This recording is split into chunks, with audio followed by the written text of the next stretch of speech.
Hey guys, make sure to subscribe and hit that notification bell to be updated every time I make a new video. Thanks, let's begin.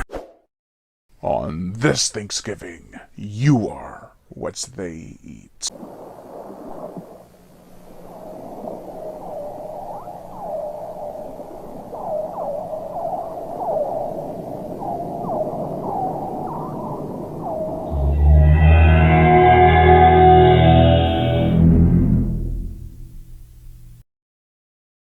Ravenous.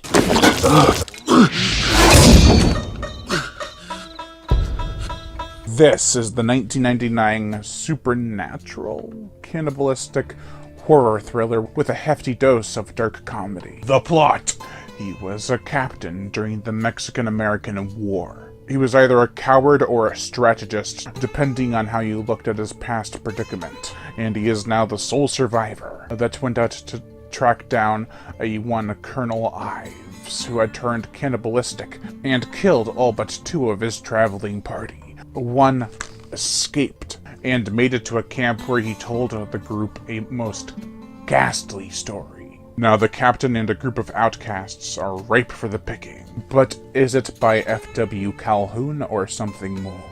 When Ravenous is not dark and disturbing, its tone consists of blackened comedy and sadistic humor. I think it balances it all really well.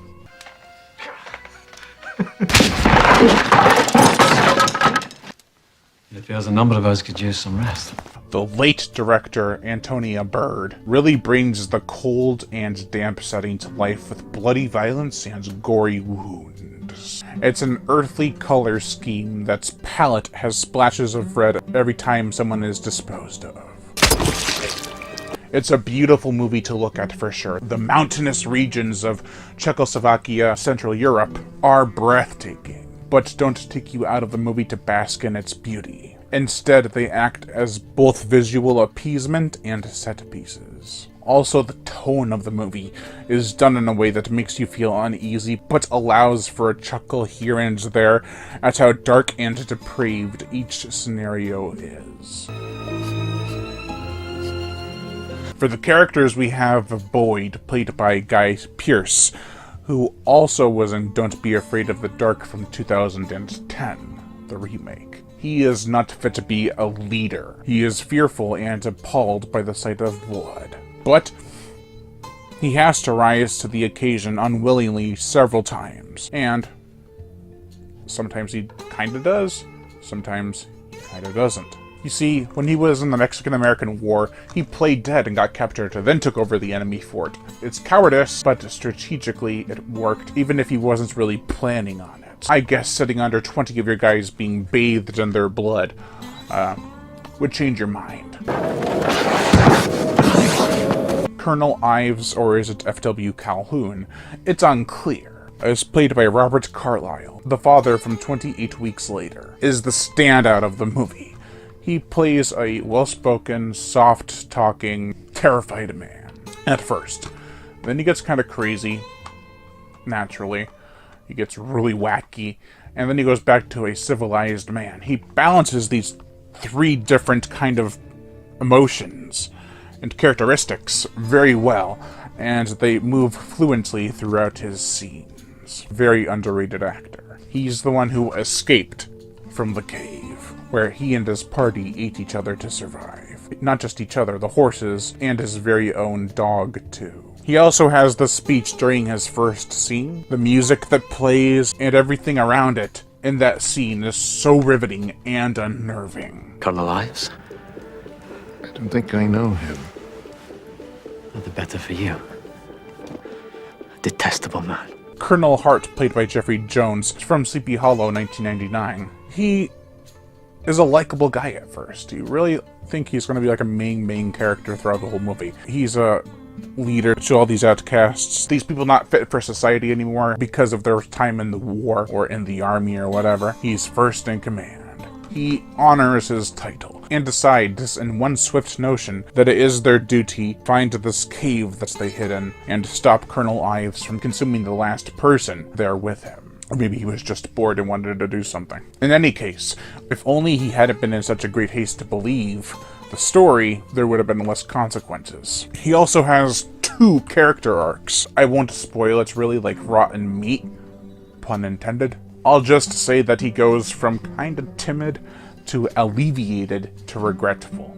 Private Clevis, played by David Arquette from Scream 1 to 5, and Bone Tomahawk, which makes for an awesome double feature with this movie. He's kind of like this wiry stoner character. He doesn't really serve much purpose in the film, he's just very high. Knox, a drunken veterinarian of sorts, is the doctor of the place. It's like, it doesn't really work out that way, but I guess back then you had to work with what you had.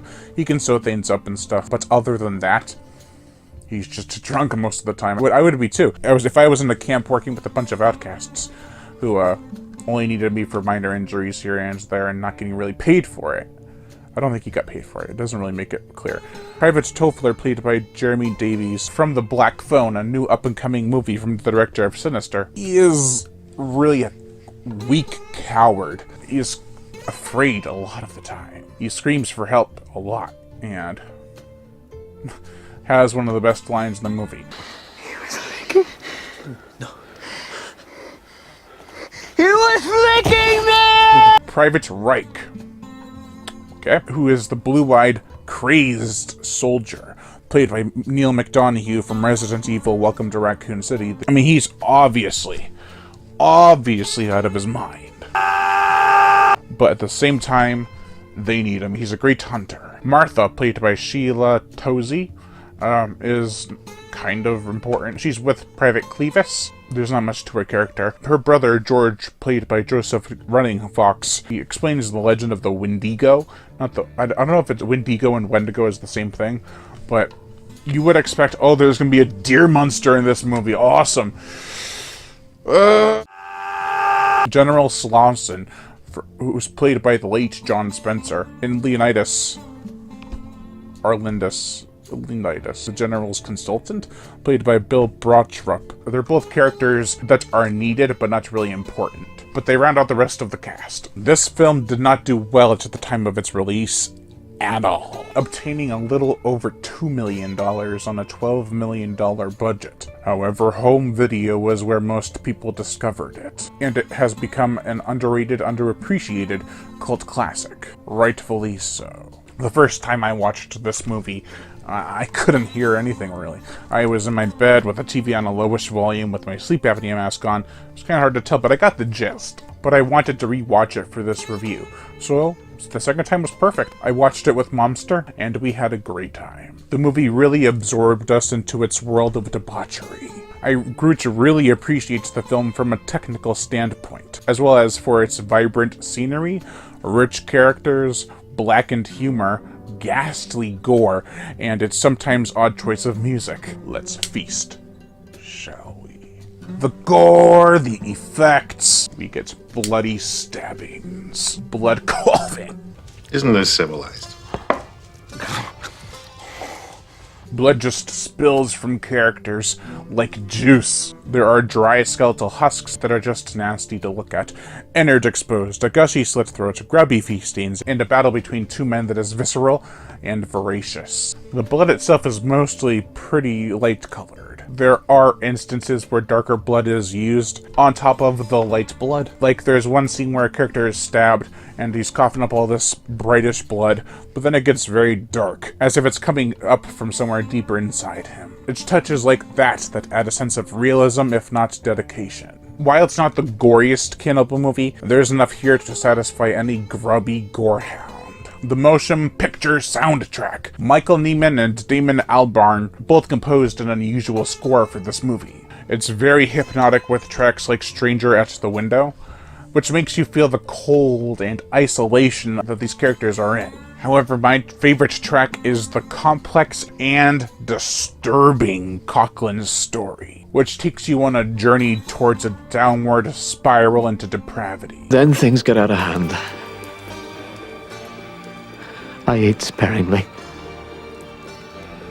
Others did not. Other notable tracks are Trek to the Cave, which is beautiful yet ominous and foreboding, and the end credits, which has a folky twang mixed up with an almost 70s sound with what I believe is the use of a keyboard. It feels like I'm walking through a mall or down the street in that era with that instrument playing in the background. Its mix with the violins really takes you to another world.